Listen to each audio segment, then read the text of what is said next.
Terima kasih Anda masih menyaksikan debat keempat calon wakil presiden pemilu tahun 2024. Dan di segmen ketiga ini kami akan kembali dengan pendalaman visi, misi dan juga program kerja dari para calon wakil presiden kita dengan memberikan pertanyaan yang telah dibuat oleh para panelis. Dan kami ingatkan kembali kepada seluruh hadirin untuk mematuhi tata tertib yang telah menjadi komitmen kita bersama.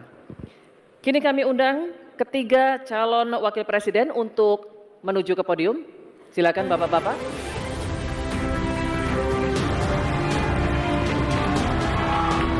Baik. Baik. Oke. Cukup ya? Kita bisa mulai? Oke, terima kasih. Mohon kerjasamanya semuanya. Kita akan mulai segmen ketiga ini. Kami informasikan sekali lagi kepada ketiga calon wakil presiden dalam penyampaiannya untuk tetap berada di podium. Terima kasih. Untuk segmen ketiga ini, pertanyaan dimulai untuk calon wakil presiden nomor urut 3, Bapak Mahfud MD. Untuk itu kami persilakan kepada panelis, Bapak Profesor Dr. Insinyur Ridwan Yahya, untuk mengambil undian subtema pertanyaan yang ada di dalam wadah.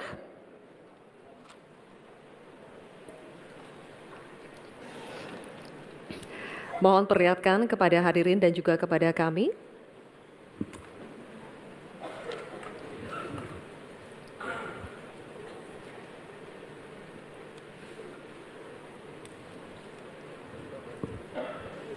Subtemanya adalah masyarakat adat. Selanjutnya kami persilakan panelis Ibu Ruka Sombolinggi SPMA untuk mengambil undian daftar pertanyaan dari dalam wadah.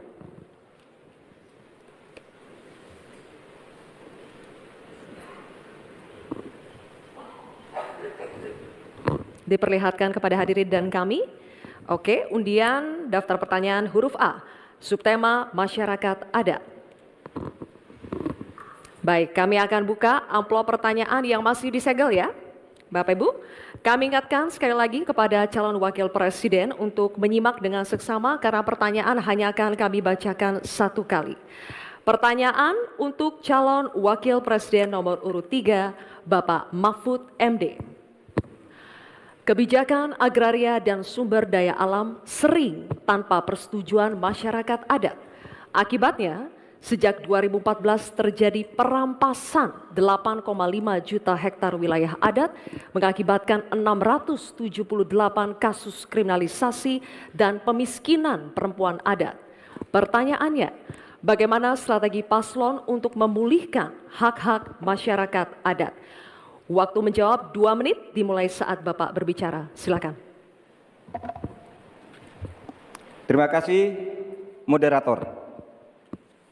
Saya ingin memulai masalah ini dengan pengalaman bahwa saat ini di tahun 2024 ini berdasar rekapitulasi yang dibuat oleh Kemenko Polhukam dari 10.000 pengaduan, itu 2.587 adalah kasus tanah adat. Jadi ini memang masalah besar di negeri ini. Ada orang yang mengatakan, aturannya kan sudah ada, tinggal laksanakan, enggak semudah itu. Justru ini aparatnya yang tidak mau melaksanakan aturan. Akalnya banyak sekali. Itu 4 hari yang lalu ketika kami ketemu di KPK, saya ulangi.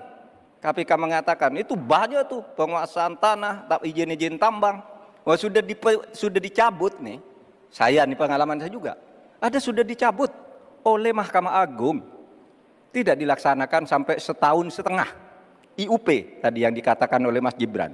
Ada perintah dari Mahkamah Agung tuh IUP yang di sana dicabut, ini vonis sudah inkrah. 1,5 tahun tidak jalan. Ketika kita ngirim orang ke sana, petugasnya tiba-tiba dipindah. Yang baru ditanya, kami tidak tahu. Padahal isu-isu terjadi eksploitasi terhadap tambang-tambang nikel kita misalnya. Nah, oleh sebab itu, kalau ditanyakan apa yang harus kita lakukan, Strateginya adalah penertiban birokrasi pemerintah dan aparat penegak hukum. Karena kalau jawabannya laksanakan aturan itu normatif. Jadi kalau aparat penegak hukum itu hanya orang paling atas yang bisa memerintahkan siapa pimpinan penegak hukum itu. Sekian. Baik, terima kasih Bapak Mahfud MD. Cukup. Dan selanjutnya kami persilakan untuk calon wakil presiden nomor urut 1 Bapak Muhaimin Iskandar untuk menanggapi. Waktunya 1 menit Pak, dimulai saat berbicara, silakan. Ya, terima kasih. Saya tambahkan Pak Mahfud, salah satu upaya kita agar tidak terjadi konflik antara proyek pembangunan nasional, terutama PSN, dengan masyarakat adat, kita harus betul-betul punya prinsip tidak ada satupun yang ditinggalkan dalam mengambil keputusan. Libatkan itu masyarakat adat. Menghormati masyarakat adat bukan memakai pakaian adat setahun sekali 17 Agustus, bukan. Menghormati masyarakat adat adalah memberikan ruang hak ulayat mereka, hak budaya mereka, hak spiritual mereka, hak dan kewenangan mereka menentukan cara membangun. Dengan cara penghormatan itu saya kira Pak Mahfud, apa yang saya sampaikan tadi bisa berjalan dengan lancar. Problem-problem bisa diatasi dengan baik. Karena itu dalam catatan saya terpaksa saya catat supaya tidak salah. Karena ini bagian dari agar kita tidak salah jalan di dalam melaksanakan pembangunan kita. Baik Pak Muhaimin, terima kasih. Dan selanjutnya Tenang ya. kami akan persilakan calon wakil presiden nomor urut 2 Bapak Gibran Raka Buming Raka untuk menanggapi. Waktunya sama 1 menit dimulai saat berbicara. Silakan. Baik, terima kasih Prof. Mahfud. Sebagai seorang ahli hukum, Prof. Mahfud pasti paham bahwa RUU Masyarakat Hukum Adat ini masih kita usahakan untuk didorong. Sekarang juga sudah ada Perpres 28 tahun 2023. Ini sudah ada 1,5 juta hektar hutan adat yang sudah diakui.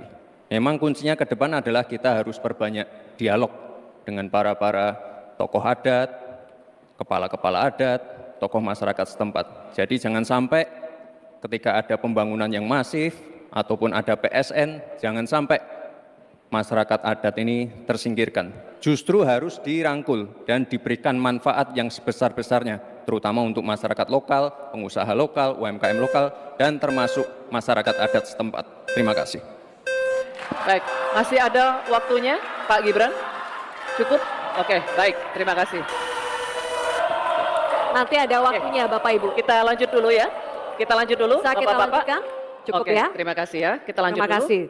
Kita akan kembali dulu ke Pak Mahfud MD, calon wakil presiden nomor urut 3 untuk merespon tanggapan dari calon wakil presiden nomor urut 1 dan 2 yang telah dikemukakan. Waktunya 1 menit Pak Mahfud. Ya, Silakan. Pak Muhaimin, di meja saya itu ada tumbler.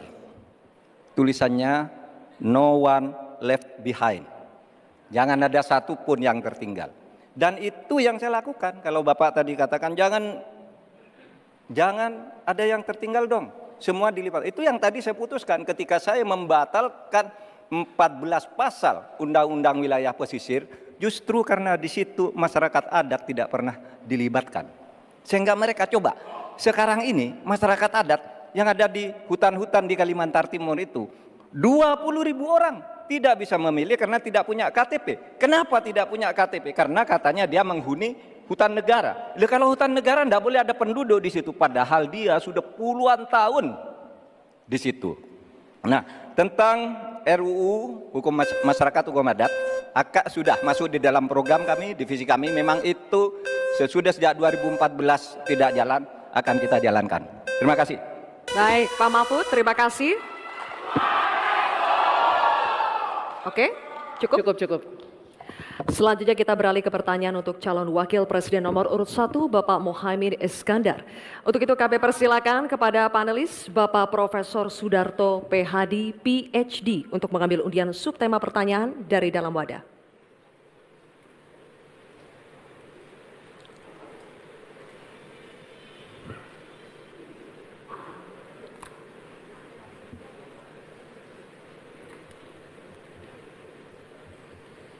Mohon tunjukkan kepada hadirin dan juga kepada kami. Subtemanya adalah desa. Baik. Selanjutnya kami persilakan panelis Ibu Profesor Dr. Sulistiowati Irianto untuk mengambil undian daftar pertanyaan dari dalam wadah. Silakan.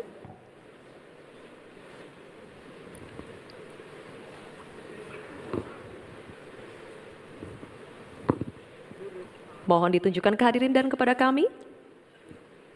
Huruf A, baik. Subtema desa, huruf A.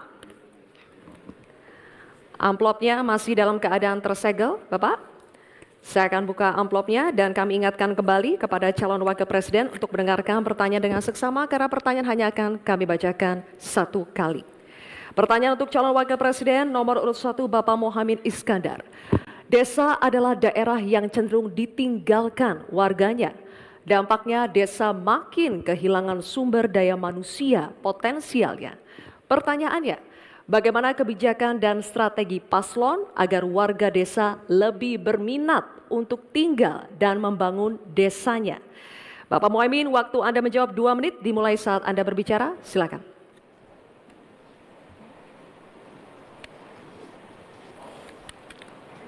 Terima kasih. Saya catat sedikit. Yang penting ini bukan catatan Mahkamah Konstitusi. Hadirin sekalian yang saya muliakan, sebetulnya diawali dari paradigma. Paradigma pembangunan kita itu apa? Dulu kita gagal zaman Orde Baru karena kita membangun dari atas. Dengan pembangunan desa, kita membangun dari bawah. Dengan pembangunan dari bawah, kita yakin akan tumbuh kehidupan kemasyarakatan, ekonomi, sosial, budaya yang akan terus terjaga dan lestari. Oleh karena itu, sejak kita mengawali undang-undang pembangunan desa yang diikuti dengan penerapan dana desa yang terus meningkat dari tahun ke tahun, akan terbangun infrastruktur dan transformasi desa dari desa tertinggal menjadi desa maju dan mandiri. Hari ini sudah 13.000 desa yang tertinggal menjadi desa tinggal, sudah menjadi desa maju, desa mandiri, sekarang tinggal 4.000 saja.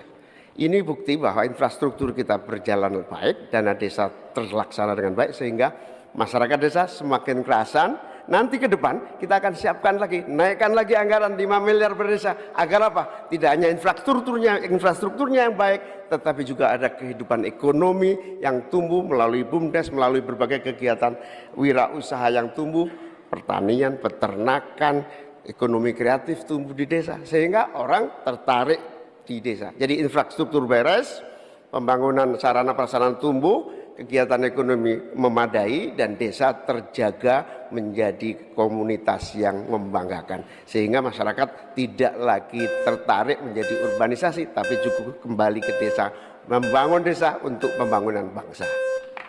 Baik, terima kasih. Waktu habis. Terima kasih. Nanti ada waktunya. Bapak Ibu, Kita lanjutkan tenang? Bapak Ibu. Tenang ya. Kini kami akan persilakan calon wakil presiden nomor urut 2 Bapak Gibran Rakabuming Raka untuk menanggapi. 1 menit Bapak dimulai saat berbicara. Silakan. Nah gitu dong Gus, jangan terlalu tegang kayak waktu debat cawapres pertama kemarin. Intinya di sini adalah bagaimana kita bisa menumbuhkan rasa sense of belonging dari masyarakat desa. Saya pernah ke Mojokerto, di situ ada desa wisata nomor 1 se-Indonesia. Kemarin dapat penghargaan dari Pak Sandiaga Uno. Intinya adalah ini adalah desa wisata dibangun dengan crowdfunding. Jadi masyarakat desa punya saham di destinasi wisata tadi. Jadi ini salah satu contoh yang baik cara bagaimana agar masyarakat desa tidak meninggalkan desa atau mencari pekerjaan di kota. Kita bangun sense of belonging, kita pengen program-program yang sudah dijalankan di Mojokerto ini juga bisa dijalankan di desa-desa yang lain. Terima kasih. Baik, waktunya masih cukup Pak Gibran? Oke. Nanti ada waktunya. Bapak Baik. Ibu, cukup? Pak, Bapak, Nanti ada cukup? waktunya, kita Cukup. lanjutkan ya. Terima kasih. Tenang ya, lanjutkan. kita lanjutkan ya. Kita akan persilakan Tenang sekarang ya. calon wakil presiden nomor urut 3 Bapak Mahfud MD untuk menanggapi. Waktunya 1 menit. Pak Mahfud dimulai saat berbicara. Silakan. Bapak Cawapres, Bapak Mohamid Iskandar, calon presiden kami, Bapak Ganjar Pranowo, punya catatan menarik tentang apa yang dilakukan untuk mengatasi hal yang tadi ditanyakan. Pertama, ada program 1000 embung, ada program desa mandiri, mandiri energi dan mandiri pangan, kemudian pembangunan irigasi. Lalu di daerah istimewa Yogyakarta ada satu daerah Panggung Harjo namanya, Desa Panggung Harjo, itu dikenal sangat maju, koperasinya jalan, irigasinya jalan, UMKM-nya jalan, dikelola oleh desa itu dengan baik. Nah masalahnya sekarang sebenarnya ada pepatah, deso mowo coro, negoro mowo toto. Ini yang di daerah-daerah lain tidak jalan. Negara terlalu intervensi ke desa dalam soal-soal administratif. Terima kasih. Terima kasih Pak Mahfud. Kini kita akan kembali ke calon wakil presiden. Kita akan kembali ke calon wakil presiden nomor urut 1, Bapak Muhaimin Iskandar. Kami persilakan untuk merespon tanggapan dari cawapres nomor urut 2 dan 3 yang telah diberikan. Waktunya 1 menit, Bapak. Silakan. Ya, apa yang disampaikan Pak Gibran lebih dari upaya kita untuk menggerakkan ekonomi daerah sehingga tumbuhlah growth, tumbuhlah daya tarik. Yang lebih penting dari itu adalah desa ini harus terus diberi fasilitas insentif untuk lebih maju.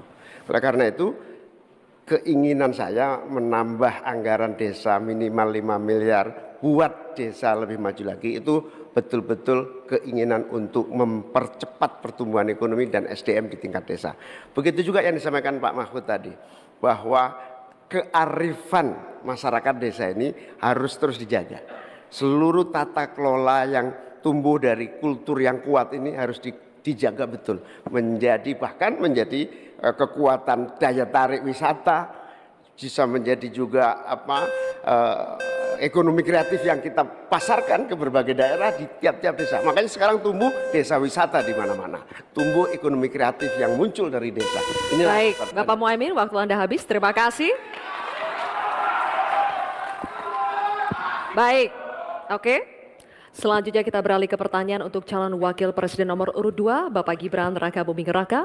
Untuk itu kami persilakan kepada panelis Bapak Insinyur Tubagus Furkon Sofhani, MA PhD, untuk mengambil undian subtema pertanyaan dari dalam wadah.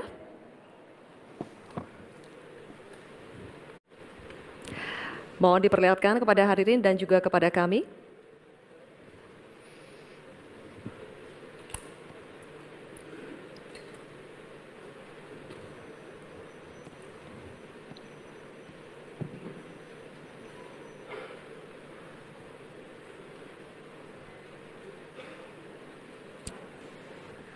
Subtemanya adalah agraria. Baik, terima kasih. Selanjutnya kami persilakan panelis Bapak Dr. Ari Sujito untuk mengambil undian daftar pertanyaan dari dalam wadah, Bapak.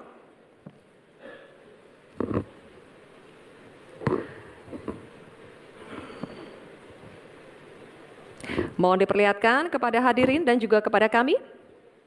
Huruf A. Oke, subtema agraria. Undian daftar pertanyaan huruf A. Masih tersegel amplop pertanyaannya. Kami ingatkan kembali bahwa pertanyaan hanya akan kami bacakan sekali. Oleh karena itu mohon disimak dengan seksama. Pertanyaan untuk calon wakil presiden nomor urut 2, Bapak Gibran Rakabuming Raka. Undang-Undang Pokok Agraria mengamanatkan reforma agraria bertujuan merombak ketimpangan penguasaan tanah, menyelesaikan konflik agraria, dan mengatasi kemiskinan. Namun, hingga saat ini reforma agraria belum berhasil diwujudkan. Pertanyaannya, bagaimana strategi paslon untuk mengembalikan tujuan reforma agraria sesuai amanat konstitusi? Waktu Bapak 2 menit dimulai ketika Anda berbicara. Silakan. Baik, terima kasih. Untuk program reforma agraria, ini akan kami kuatkan dan kami sempurnakan. Sekarang sudah ada program PTSL, sudah berhasil membagikan sekitar 110 juta sertifikat. Dulu sebelum ada program ini hanya bisa menghasilkan dan membagikan 500.000 sertifikat. Bayangkan itu butuh berapa tahun untuk menyelesaikan masalah. Lalu sekarang juga sudah ada program redistribusi tanah. Tanah-tanah ex-HGU dan lain-lain disimpan di bank tanah untuk nanti diredistribusi ulang kepada para misalnya pengusaha lokal, petani lokal, dan lain-lain. Sekarang juga ada program One Map Policy. Ini sangat-sangat berguna sekali untuk mengurangi ya adanya konflik-konflik sengketa tanah, mafia tanah, dan lain-lain. Karena database-nya sudah digital, batas-batas tanahnya sudah tercapture semua di database, ini akan sangat-sangat mengurangi yang namanya mafia tanah. Sekali lagi, reforma agraria akan kita lanjutkan dan kita kuatkan, dan kemarin saya dan Pak Ganjar juga sempat mendapatkan predikat kota lengkap di kota Solo. Jadi Solo ini dari BPN sudah mendapatkan predikat kota lengkap, garis-garis batas tanah-tanah wilayahnya sudah tercapture semua, sehingga nanti akan mengurangi sekali lagi konflik-konflik tanah, mafia tanah, karena semuanya sudah tercapture secara digital di database-nya BPN. Kuncinya di sini adalah digitalisasi. Dan tadi kota lengkap, One Map Policy ini sangat penting sekali untuk kita bagaimana nanti menyelesaikan konflik-konflik agraria ke depan. Terima kasih. Baik, terima kasih Pak Gibran. Oke, ditahan dulu, nanti akan ada waktu. Nanti ada waktunya. Bapak Boleh, Ibu, kita ada lanjut waktunya. dulu? Cukup ya? Bisa tenang? Kita lanjut dulu ya. Baik, kini kami persilakan calon wakil presiden nomor urut 3, Bapak Mahfud MD, untuk menanggapi Bapak. Waktunya 1 menit dimulai dari saat berbicara. Terima kasih moderator. Jadi kalau melihat ketimpangan penguasaan tanah itu memang coba lihat bisnis sawit itu 39 hektar. Sementara hanya segelintir orang di bisnis sawit. Sementara para petani kita sebanyak 17 juta orang itu kalau dirata-ratakan itu hanya menguasai setengah hektar. Itulah sebabnya dulu ada reforma agraria yang ditugaskan kepada Presiden untuk segera dilakukan reforma. Reforma agraria itu ada 2. Ada 3. 1 legalisasi. Yang kedua redistribusi, lalu yang ketiga pengembalian klaim-klaim hak atas tanah. Nah ini yang sekarang belum satu pun ada sertifikat untuk redistribusi. Yang ada itu bagus legalisasi, yaitu orang sudah punya lalu diberi sertifikatnya di situ. Yang lain belum dapat nih redistribusinya nih. Terima kasih. Baik, waktunya habis Pak Mahfud. Kini kami akan lanjutkan untuk calon wakil presiden nomor urut 1, Bapak Muhaimin Iskandar, memberikan tanggapan. Waktunya 1 menit dimulai saat berbicara. Silakan. Pak Gibran harus tahu persis ya bahwa redistribusi lahan ini bukan tidak sama dengan sertifikasi. Pemerintah sebetulnya sudah memiliki Perpres 86 tahun 2018 yang menentukan lokasi prioritas reformasi agraria. Sehingga sebetulnya sederhana, laksanakan itu dengan sungguh-sungguh, maka akan terdistribusi hak-hak tanah. Kalau tadi ada pernyataan soal konstitusi, prinsip dasar distribusi tanah itu memang melekat dalam konstitusi kita, bahwa seluruh kekayaan negara ini punya negara, dan tugas adanya pemerintah itu adalah membagi aset tanah ini dalam reforma agraria, sehingga sertifikat yang menjadi agenda itu sama sekali tidak masuk dalam redistribusi aset, distribusi lahan. Sehingga kita harus robah dan kita tunjukkan bahwa terjadi distribusi lahan untuk petani semakin sejahtera. Baik, waktunya habis. Mohon Cukup tenang. ya? Cukup. Nanti ada waktunya, kita lanjut dulu ya. Kita akan kembali ke calon wakil presiden nomor urut 2, Bapak Gibran Rakabuming Raka, untuk merespon tanggapan dari cawapres nomor urut 3 dan 1, waktunya 1 menit. Silakan. Baik, terima kasih Gus Muhaimin dan Prof. Mahfud. Tentunya untuk mengakselerasi proses redistribusi tanah, ini kan sudah ada MOU antara Mahkamah Agung dengan Kementerian ATR.